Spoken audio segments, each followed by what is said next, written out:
তো নমস্কার বন্ধুরা, আমি শ্রীমন্ত আর আমি এখন ব্যাঙ্গালোরে আছি। তো আজকে যে বিষয়টা নিয়ে আমি আলোচনা করব সেটা হলো নিম্যান্স হসপিটাল। নিম্যান্স কথার অর্থই হচ্ছে national institute of mental health and neuro science. এটা কিন্তু একটা ন্যাশনাল ইনস্টিটিউট, আমাদের ভারতবর্ষের মধ্যে বড় একটা ইনস্টিটিউট এটা। তো দেখুন, যারা ভাবছেন যে নিম্যান্স হসপিটালে চিকিৎসা করতে আসবেন বা করাতে আসবেন, তাদের ভিডিওটা শেষ পর্যন্ত দেখা অবশ্যই দরকার। আর যারা অলরেডি এখানে চিকিৎসা করে চলে গেছেন, তারা ভিডিওটা শেষ পর্যন্ত দেখুন আমার কথাগুলো মিলছে কিনা। চলুন আজকে শুরু করা যাক ভিডিওটা। যদি ভিডিওটা ভালো লাগে অবশ্যই চ্যানেলটাকে একটু সাপোর্ট করবেন একটা লাইক দিয়ে এবং সাবস্ক্রাইব করে।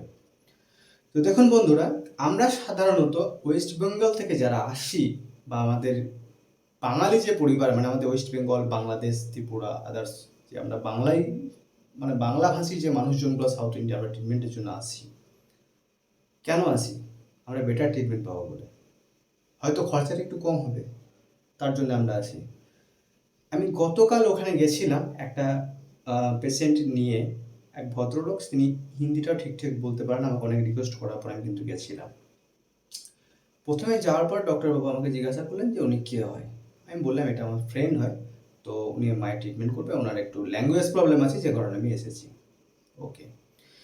তারপর উনি বলছেন যে আপনারা কেন এসেছেন। প্রথমে জিজ্ঞাসা করলেন যে কোথা থেকে এসেছেন, তো ওয়েস্ট বেঙ্গল থেকে। তারপর বলছি কেন এসেছেন। ওয়েস্ট বেঙ্গল থেকে এখানে এসেছেন কম টাকায় ট্রিটমেন্ট হবে বলে। একটা পেশেন্টকে দেখার আগেই, দেখার পূর্বেই ডক্টরের এই ধরনের কথা, সেটা কিন্তু জুনিয়র ডক্টর। তো তারপর আমি ওকে রিপ্লাই করলাম যে স্যার এরকম কথা আমি কেন বলছেন। আমরা ওয়েস্ট বেঙ্গল থেকে যে শুধুমাত্র কম পয়সায় ট্রিটমেন্ট পাবো বলে এরকম নয়, আমরা বেটার ট্রিটমেন্ট পাবো বলে এখানে এসেছি।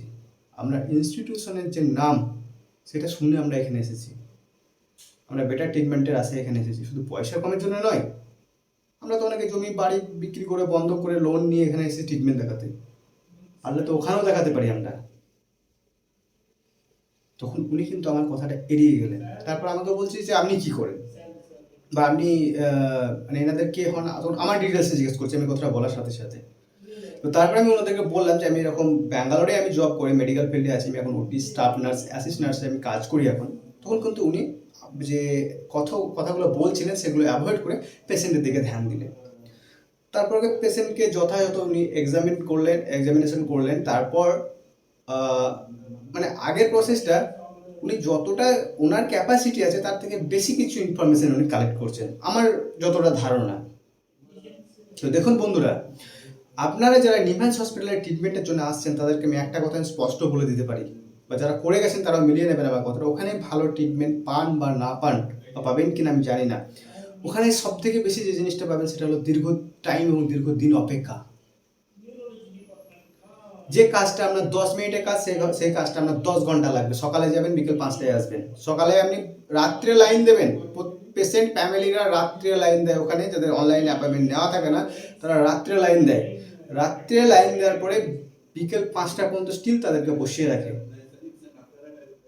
আর যদি আপনারা সার্জারির জন্য ভাবছেন যে আমি ওখানে গেলে ভালো হয়ে যাবে, কখনো আপনি লোন নিচ্ছেন বা কখনো জমি বন্ধক দিচ্ছেন বিক্রি করে, আমি সুস্থ হওয়ার আশায় ব্যাঙ্গালোর ছুটে আসছেন যে আমি নিম্যান্স হসপিটালে আমি যাবো, ওখানে সার্জারি করলে আমার ভালো হয়ে যাবে।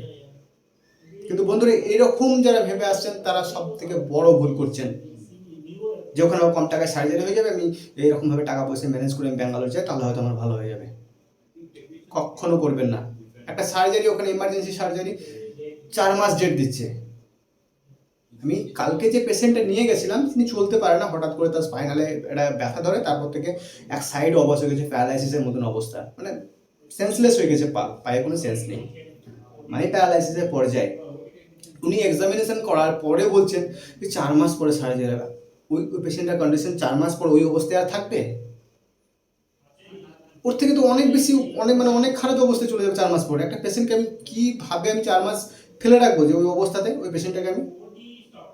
এই হচ্ছে আমাদের ভারতীয় মানে যে স্বাস্থ্য দপ্তর, নট অনলি ফর আমাদের West Bengal, total all of ইন্ডিয়ায় সরকারি হসপিটালে যারা চিকিৎসা নেবভাবে আসছেন, ভেবে আসছেন, তারা কিন্তু কথাগুলো মাথায় রাখবেন। খুব ইনফরমেটিভ কথা। আর সত্যি কথা বলতে, আমি কালকে যখন ওই ব্যক্তিকে ট্রিটমেন্ট করাতে যাই, আমার প্রচণ্ড, আমার নিজেকেও খারাপ লাগছিল যে আমরা কোন দেশে বাস করছি।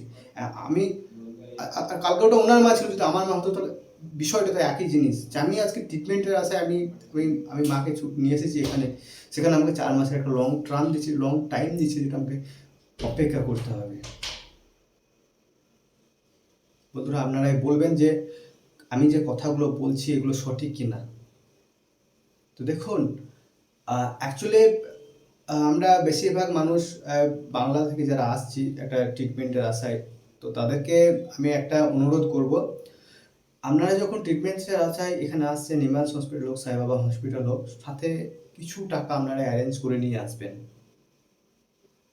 আপনারা কখনো ভেবে আসবেন না যে এখানে নিমান্স হসপিটালে বা সাইবাবা হসপিটালে আপনারা বেটার ট্রিটমেন্ট পাবেন, সব কিছু দিক থেকে আপনারা একদম স্যাটিসফাই হয়ে যাবেন, এরকম ভেবে আসবেন না। যারা সার্জারির জন্য অন্তত আসতে চাইছেন তারা খুব চিন্তা ভাবনা করে আসবেন, কারণ এখানে সার্জারিতে মোটামুটি আপনাকে 3 মাসের একটা ডেট দিয়ে দেবে।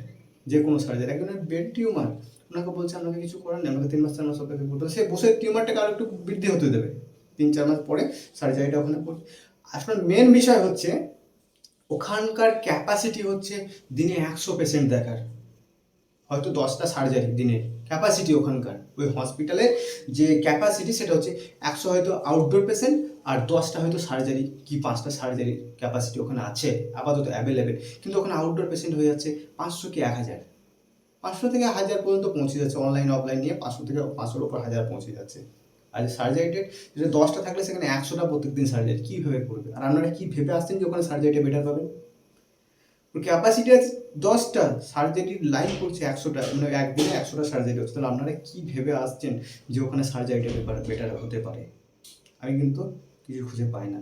দেখুন, আমিও একসময় অনেকগুলো ভিডিও বানিয়েছি নিমান্স হসপিটালে বেটার ট্রিটমেন্ট, কিন্তু আমি আমার কয়েকদিন ওখানে পেশেন্ট নিয়ে গিয়ে এবং ওনাদের সঙ্গে কথা বলে ওনাদের যে প্রসিডিউর সেটা আমি দেখে আমি নিজে বললাম, আমি একটা নিজে মেডিকেল ফিল্ডের ওয়ার্কার, আমি কিন্তু বুঝতে পারছি যে এইভাবে মানুষরা বোকা হচ্ছে হিসাবত।